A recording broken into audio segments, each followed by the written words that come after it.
Namaku Kaiden. Aku ingin hidup di alam liar. Benarkah? Dekat alam liar. Jadi kamu bisa melihat hewan di sana. Berapa usiamu? 6 tahun. Hewan apa yang ingin kamu lihat? Cita, hiena, leopard, macan, dan singa. Kamu tahu soal hiena? Mereka makan bangkai, bahkan bisa mengejar singa. Beberapa singa mati ketika mereka lari sangat cepat, seperti di The Lion King.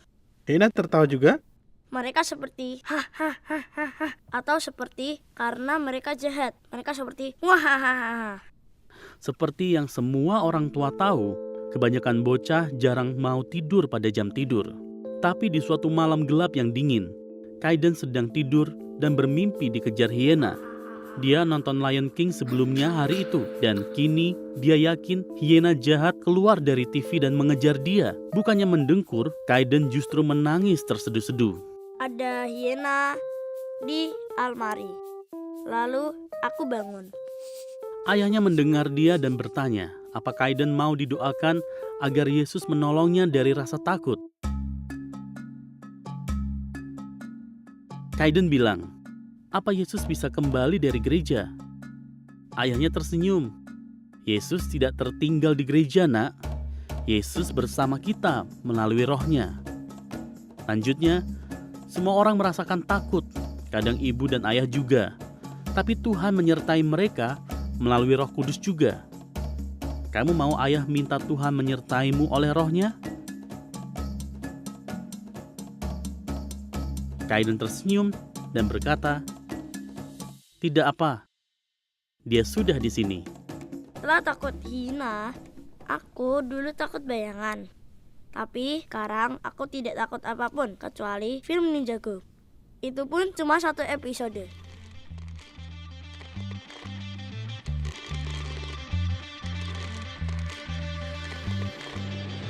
Dulunya aku sangat takut bicara di muka umum. Ular air. Ular. Aku sangat benci ular. Aku tidak suka apapun yang bergerak cepat tanpa kaki. Masa depan.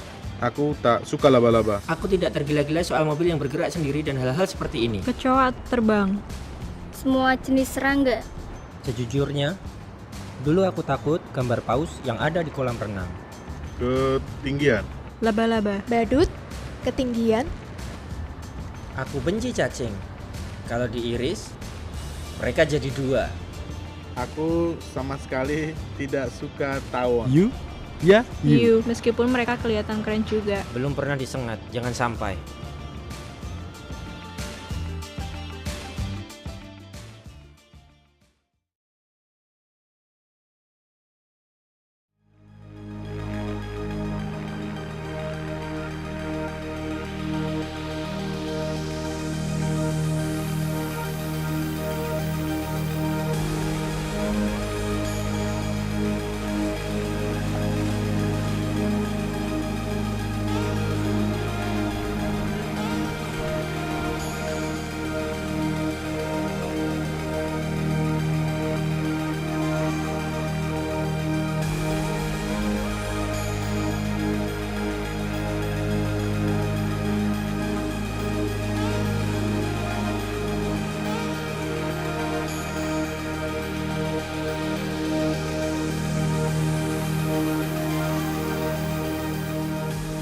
Kami sampai di pesisir British Columbia dan di sini pemandangannya indah. Tempat ini cuma bisa dijangkau dengan naik perahu. Kami dan semua kru naik perahu dan akan syuting 2 episode tentang Roh Kudus di lokasi indah ini. Yang keren adalah banyak kelompok yang pergi ke lokasi retreat untuk akhir pekan Alpha. Jadi kami rasa itu yang kami lakukan sekarang.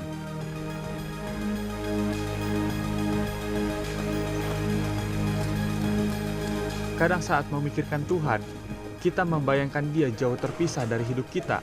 Yang kita lihat di Alkitab adalah Tuhan itu dekat, bersamamu saat ini, bersama kita semua melalui Roh Kudus. Mungkin kamu belum dengar banyak soal Roh Kudus. Pertama kali aku dengar soal Roh Kudus pada doa penutup seperti dalam nama Bapa, Putra, dan Roh Kudus. Gereja menyebut Bapa, Putra, dan Roh Kudus sebagai Tritunggal. Ada satu Tuhan yang kekal adanya seperti Bapa, Putra, dan Roh Kudus. Satu esensi ilahi, 3 pribadi yang berbeda. Ini kenyataan yang luar biasa, di luar imajinasi manusia, dan mengungkapkan keajaiban tentang Tuhan. Roh Kudus itu bukanlah kekuatan yang samar dan supernatural, Dia itu satu pribadi.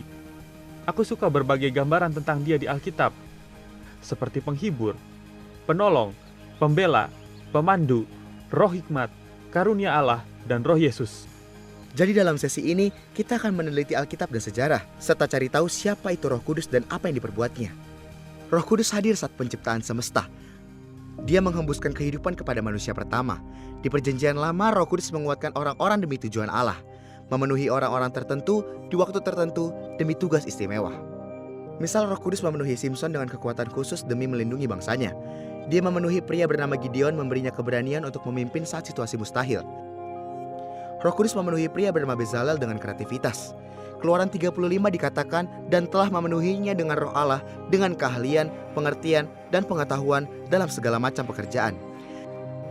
Yesaya dan Yeremia dipenuhi Roh Kudus untuk bernubuat dan menyampaikan firman Tuhan. Di halaman-halaman kitab suci, ada janji-janji tentang hari di mana Roh Kudus akan dicurahkan dengan cara baru. Pada orang-orang tertentu dan di saat-saat tertentu, Roh akan memenuhi seluruh umat Allah dan selamanya tinggal di hati mereka. Dalam kitab Yeskiel, Allah berkata kepada umatnya, "Kamu akan kuberikan hati yang baru dan roh yang baru di dalam batinmu, dan aku akan menjauhkan dari tubuhmu hati yang keras, dan kuberikan kepadamu hati yang taat. Rohku akan kuberikan diam di dalam batinmu." Dalam kitab Yoel, Allah berkata, "Kemudian daripada itu akan terjadi bahwa aku akan mencurahkan rohku ke atas semua manusia. Maka anak-anakmu laki-laki dan perempuan akan bernubuat, orang-orangmu yang tua akan mendapat mimpi, turun-turunamu akan mendapat penglihatan-penglihatan. Juga ke atas hamba-hambamu laki-laki dan perempuan akan kucurahkan rohku pada hari-hari itu." Dengan kedatangan Yesus, aktivitas Roh Kudus meningkat. Semua orang yang ada di sekitar kelahirannya dipenuhi Roh Kudus. Maria ibu Yesus diberitahu, "Roh Kudus akan turun atasmu dan kuasa Allah yang Maha Tinggi akan menaungi engkau. Sebab itu, anak yang akan kau lahirkan itu akan disebut kudus, anak Allah." Saat mengandung Yesus, Maria mengunjungi Elisabet sepupunya, dan Elisabet dipenuhi dengan Roh Kudus. Yesus sendiri penuh dengan Roh Kudus. Saat dibaptis, Roh Kudus turun dan hinggap padanya. Segala mukjizat diperbuatnya oleh kekuatan Roh Kudus. Suatu hari Yesus membacakan firman dari Nabi Yesaya, "Roh Tuhan ada padaku, oleh sebab Ia telah mengurapi aku, untuk menyampaikan kabar baik kepada orang-orang miskin, dan Ia telah mengutus aku untuk memberitakan pembebasan kepada para tawanan, dan penglihatan bagi orang-orang buta, untuk membebaskan orang-orang yang tertindas, untuk memberitakan tahun rahmat Tuhan telah datang." Lalu Dia berkata, "Pada hari ini, genaplah nas ini sewaktu kamu mendengarnya." Dia berkata, "Akulah kunci semua ini." Di lain kesempatan selagi Dia makan dengan para murid, Dia memberi mereka perintah ini. Ia melarang mereka meninggalkan Yerusalem dan menyuruh mereka tinggal di situ menantikan janji Bapa. Yang demikian katanya, "Telah kamu dengar daripadaku, sebab Yohanes membaptis dengan air, tetapi tidak lama lagi kamu akan dibaptis dengan Roh Kudus. Tetapi kamu akan menerima kuasa kalau Roh Kudus turun ke atas kamu, dan kamu akan menjadi saksiku di Yerusalem dan di seluruh Yudea dan Samaria dan sampai ke ujung bumi." Keinginan umat Kristen mula-mula untuk menanti meningkat. Mereka menunggu kapan janji Bapa akan digenapi. Seperti botol champagne yang dikocok, lalu akhirnya saat mereka berkumpul di hari Pentakosta, tutup botolnya lepas. Tiba-tiba turunlah dari langit suatu bunyi seperti tiupan angin keras yang memenuhi seluruh rumah di mana mereka duduk. Dan tampaklah kepada mereka lidah-lidah seperti nyala api yang bertebaran dan hinggap pada mereka masing-masing. Maka penuhlah mereka dengan Roh Kudus, lalu mereka mulai berkata-kata dalam bahasa lain, seperti yang diberikan Roh itu kepada mereka untuk mengatakannya. Sesuatu yang ajaib dan supranatural sedang terjadi. Orang-orang tidak mengerti, jadi mereka cuma bilang, "Mereka sedang mabuk oleh anggur manis." Petrus naik dan berkata, "Ketahuilah dan camkanlah perkataanku ini. Orang-orang ini tidak mabuk seperti yang kamu sangka, karena hari ini baru pukul 9. Petrus ingin kerumunan tahu, ini janji Allah. Jadi Petrus mengutip Perjanjian Lama kitab Yoel. "Akan terjadi pada hari-hari terakhir bahwa aku akan mencurahkan rohku ke atas semua manusia." Lalu dia mengatakan yang lebih ajaib, katanya, "Ini untukmu." Karunia Roh Kudus yang dulu untuk orang-orang tertentu di waktu tertentu demi tujuan tertentu, kini ditujukan untuk setiap orang. Salah satu kata bahasa Yunani yang dipakai para penulis Perjanjian Baru untuk menggambarkan Roh Kudus adalah parakletos, artinya yang menemani. Kadang diterjemahkan sebagai pembela, yang menemani untuk membelamu. Kadang penguat, yang menemani untuk menguatkan. Kadang penghibur atau penolong. Kata itu secara harfiah berarti yang dipanggil untuk mendampingi. Misalnya saat kapal kecil dapat masalah di Laut Mediterranean, akan dikirim kapal besar untuk menariknya menuju bagian aman pelabuhan. Kapal besar itu disebut parakletos. Pada Olimpiade musim panas, pelari Inggris Derek Redmond, urat lututnya cedera. Saat lari 400 meter di semifinal, dia jatuh kesakitan dan tampaknya balapannya tamat. Bukannya menyerah, dia justru bangkit tertatih-tatih menuju garis akhir. Entah dari mana seseorang menembus garis keamanan, masuk ke lintasan, dan memapah Derek Redmond. Ternyata ayahnya mendampingi mencapai garis akhir sambil diiringi tepuk tangan 65.000 orang. Itu yang Roh Kudus perbuat di hidup kita, bahkan dalam cara yang lebih dalam, Dia mendampingi dan menolong kita melalui setiap bagian kehidupan.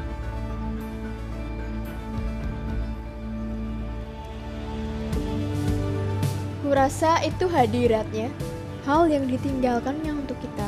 Hal pertama yang muncul di kepalaku adalah kedamaian. Kurasa nugrah. Tuhan, Cuma energi di sekitar kita, dan kita menciptakannya. Itu menurutku. Aku memikirkan Tritunggal. Berbati. Seperti hantu, atau sesuatu yang berwujud, atau seperti malaikat yang datang menolong, entahlah. Kekuatan yang ada di dunia, yang dikirim oleh Tuhan dan oleh Yesus untuk membantu kita percaya, membantu menyatakan Yesus Kristus adalah Tuhan, dan untuk membantu kita menjalani hidup sehari-hari, sumber terkuat yang tersedia di bumi ini. Kurasa itu cara Tuhan bersama kita.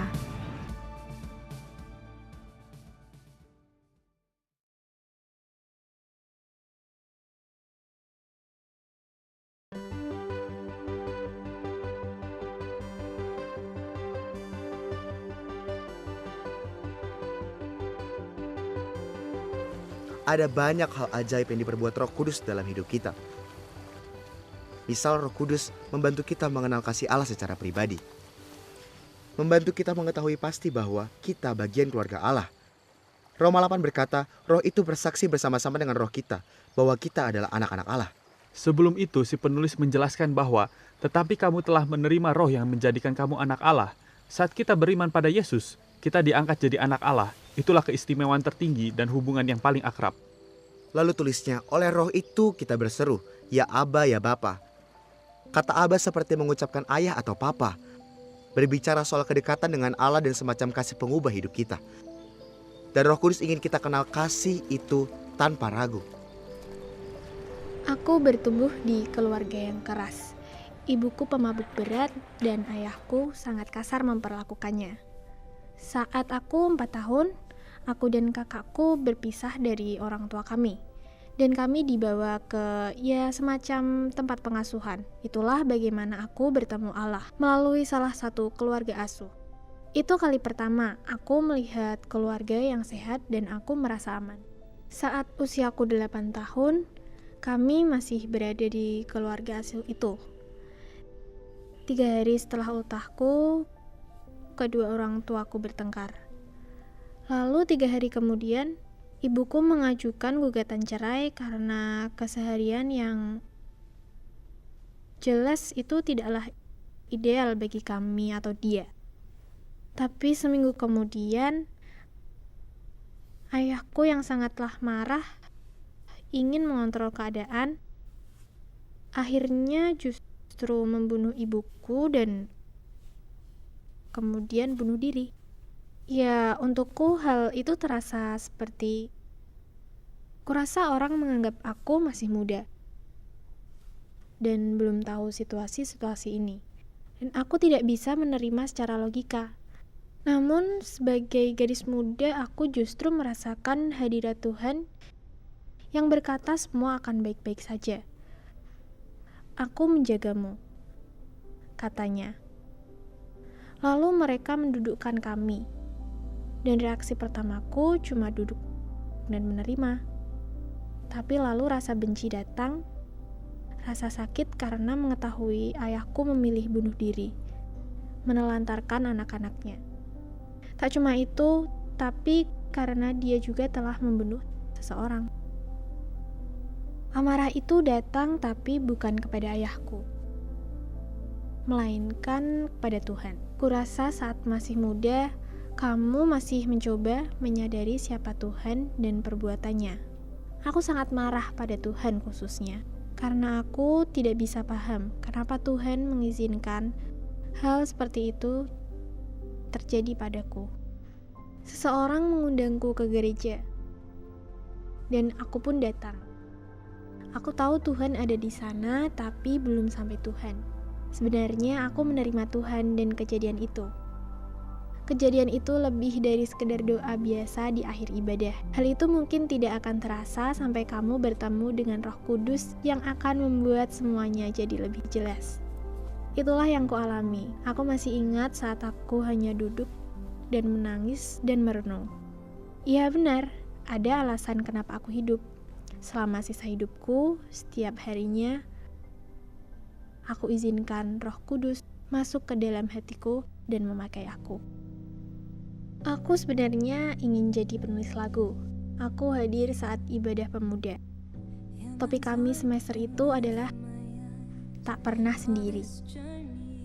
Aku duduk di sana dan kata-kata itu terus terbayang. Kataku, aku akan menulis lagu tentang ini. Bagiku itu akan jadi pengingat bahwa aku baik-baik saja dan tidak sendirian, bahkan ketika rasanya seperti itu.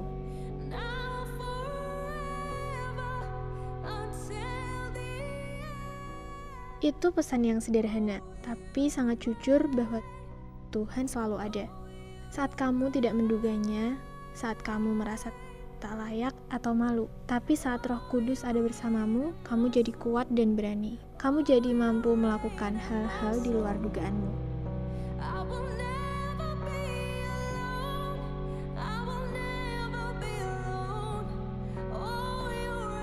Bagiku, Roh Kudus adalah sukacita, penopang hidupku, karena tanpanya aku hanyalah aku.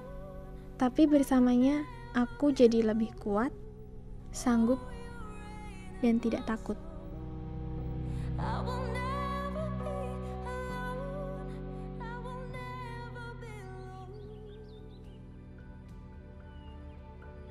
Roh Kudus mengubahkan kita, memenuhi hidup kita dengan kasih, sukacita, dan damai sejahteranya.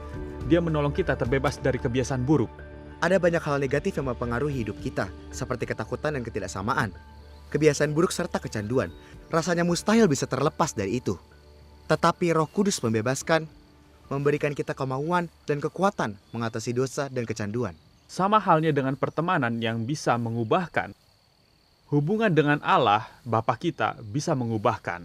Di situasi tertentu mungkin kita bisa mendapat kebebasan dalam sekejap. Dan di situasi yang lain Allah menyediakan kekuatan hari demi hari untuk hidup bebas. Semakin kita sambut Roh Kudus ke dalam kehidupan kita, semakin positif perubahan dan pertumbuhannya. Di Galatia 5 dikatakan, tetapi buah roh ialah kasih, sukacita, damai sejahtera, kesabaran, kemurahan, kebaikan, kesetiaan, kelemah lembutan, penguasaan diri. Hal-hal seperti kasih, sukacita, damai sejahtera, inilah yang kita inginkan lebih dalam hidup kita, dan itu yang diperbuat Roh Kudus.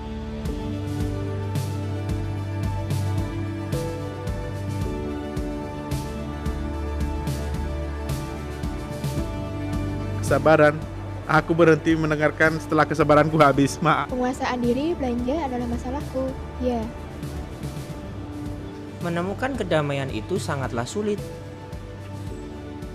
Jika aku punya kedamaian, hidupku pastilah akan berubah.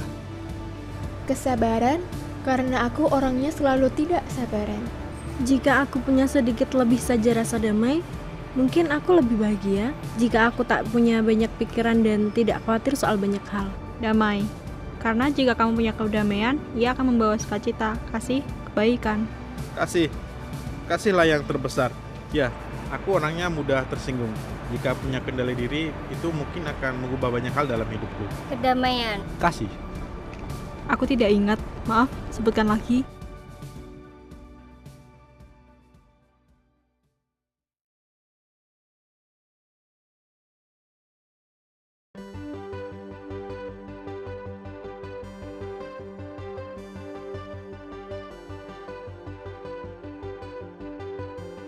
Aku bertemu banyak orang yang peduli soal keadilan sosial, dan kebanyakan anak muda.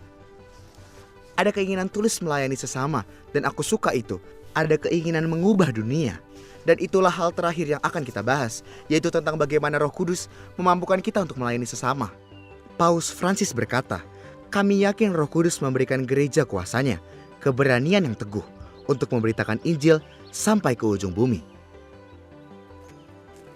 Roh Kudus memberi kita keberanian untuk membagikan berita pengharapan pada sesama. Saat Tuhan menyentuh hati kita dengan kasih-Nya, rasanya ingin cerita ke orang lain. Orang bisa jadi merasa terancam, tapi Roh Kudus memberikan kita keberanian untuk berbicara soal iman dalam Yesus. Ya, Dia juga memberikan berbagai karunia pelayanan. Dalam 1 Korintus 12, Paulus berbicara mengenai bagaimana Allah memberikan kepada kita apa yang disebut karunia roh. Ada rupa-rupa karunia, tetapi satu roh. Lalu dia pun menjelaskan jenis karunia roh, pemberian Roh Kudus untuk melayani dan menguatkan sesama. Inilah yang Alkitab katakan. Tapi kepada tiap-tiap orang dikaruniakan pernyataan roh untuk kepentingan bersama. Sebab kepada yang seorang, roh memberikan karunia untuk berkata-kata dengan hikmat. Dan kepada yang lain, roh yang sama memberikan karunia berkata-kata dengan pengetahuan. Kepada yang seorang, roh yang sama memberikan iman. Dan kepada yang lain, ia memberikan karunia untuk menyembuhkan. Kepada yang seorang, roh memberikan kuasa untuk mengadakan mujizat. Dan kepada yang lain, ia memberikan karunia untuk bernubuat. Dan kepada yang lain lagi, ia memberikan karunia untuk membedakan bermacam-macam roh. Kepada yang seorang ia memberikan karunia untuk berkata-kata dengan bahasa roh, dan kepada yang lain ia memberikan karunia untuk menafsirkannya. Semuanya dikerjakan oleh satu roh yang memberi karunia bagi tiap-tiap orang. Ini ide besarnya. Tiap kita punya peran, dan Tuhan memberikan karunia untuk dipakai. Roh Kudus memberi karunia kepada semua orang dalam gereja. Itu artinya Tuhan ingin memakaimu untuk membuat perbedaan.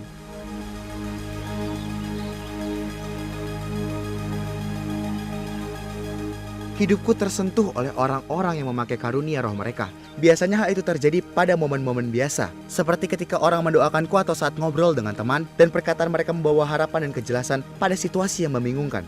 Kini saat ku dengar semua obrolan itu, aku berpikir, aku perlu itu. Aku ingin menambah karya Roh Kudus dalam hidupku. Karunia, buah roh seperti sukacita dan damai sejahtera, keberanian untuk berbagi, dan kepastian kasih Tuhan untukku.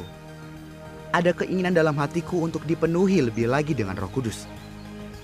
Yesus berkata, apalagi Bapamu yang di sorga, Ia akan memberikan Roh Kudus kepada mereka yang meminta kepadanya. Itu undangan bagi siapapun yang meminta. Kamu akan menerima karunia roh secara gratis, hubungan dengan Tuhan yang transformatif dan personal. Wahyu 22 berkata, marilah, dan barang siapa yang haus, hendaklah ia datang. Dan barang siapa yang mau, hendaklah ia mengambil air kehidupan dengan cuma-cuma. Mungkin kamu bilang, aku tidak terlalu haus untuk hal ini. Kalau begitu kamu bisa berdoa, Tuhan, berikanlah aku rasa haus. Allah bisa memberimu hasrat itu. Allah ingin memenuhi kita dengan Roh Kudus-Nya. Ia sudah mengundangmu. Datanglah dan alamilah kasih Tuhan untukmu. Datang dan dipenuhi dengan Roh Kudus.